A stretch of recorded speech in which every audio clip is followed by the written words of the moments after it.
So we have our website or a funnel with different pages, and we want to globally modify different aspects of it, of the design.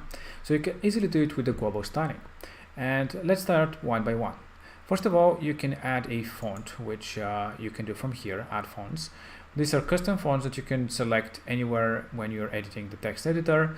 So you can add from the Google Fonts, which are more than 900 different designs of different fonts. So you can select one, add it to the page, select the weight, and you have it right away. If you want to upload your own font, you can also do it from upload custom font, and you'll be asked to select a file from your computer. So this way you can again add your fonts, and after that, let's say Oswald, you can now select it here inside the builder so that you can change it from the text editor. But for the sake of the example, let's just leave it as it was, and let's see what other things you can do with the global styling. So the text styling, this is the most common one, and basically here you can globally modify your H tags and your spans, for example, your paragraphs. So let's say in this case all the H tags are Papa Sans. This is a font, so let's change it to the new Oswald that we just added to the font. You can just select the design, and you can do it for all the different places, and actually you'll see how it changes on all the pages that you have inside your website. So you can do it from here. You can also change the colors, as you can see, and other settings, not just the font itself. Maybe the letter spacing you want to change. So for the sake of the example, let's do the letter spacing a lot so that you can see how it affects it easily, the colors, etc. So this way you can do it for many different things, and you can see for links, for quotes, for paragraph, which is the most used text, and just click on confirm. So this one will affect all the different places that is using the H tag. Now, in some places, if you add and you want to overwrite something, for example, here you don't want it to be like this, you want it to be maybe something like that, you can just select the font from here, and keep in mind that it won't affect if you start changing again from the global styling, because you added it in line. Now, if you have places where you added it by hand, again, it will not affect.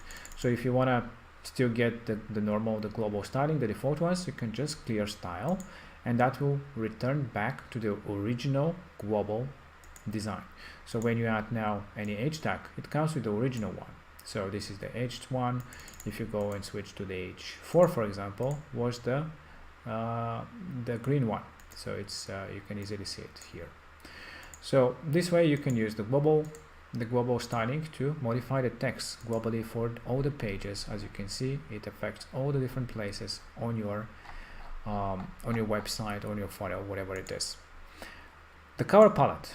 So by default, your website or funnel will come with one main primary color that will be used throughout the design, but you can easily switch it by selecting what kind of design you want to use, what kind of color. So let's say we want to make it orange. On all the places that we use our global color, it will change.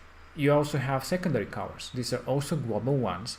So if you use one of those colors anywhere into your design, it will change again automatically on all the places.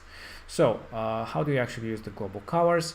So you can click on confirm, and when you edit, let's say, a button inside, when you add a color, you have the global colors first. So if you select any of those, when you change them in the global styling, it will change here as well, and it affect all the different places that you've used it. So this is how quickly you can change colors throughout your design. So use your global colors. The other thing, and very important, is the layout. It's basic things, but you can basically design how stretched your design of your pages are. So you can make it even more stretched out if you wish to have it more to the sides, or more narrow, like this maybe, for some reason, although it's very old style to have such narrow websites.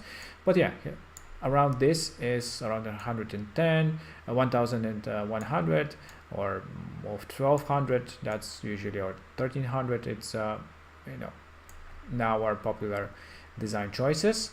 And you also have the ability to have it full width, which is this design that you see from edge to edge, or boxed if you want to have it with some kind of a box design, like this, for example, where the content is basically in the middle, like this, and some background on the sides. So it depends on what you're trying to do. and what you're trying to achieve. And again, you can go back to the full width, simple as that. So basically this is the global styling for the text, to add new fonts, color palettes if you want to modify colors quickly, and the layout of your whole pages. If it's a website or a funnel, it doesn't matter, it affects all the pages inside that entity. So this is it. I hope that you enjoyed, and if you have any questions, don't hesitate and let us know.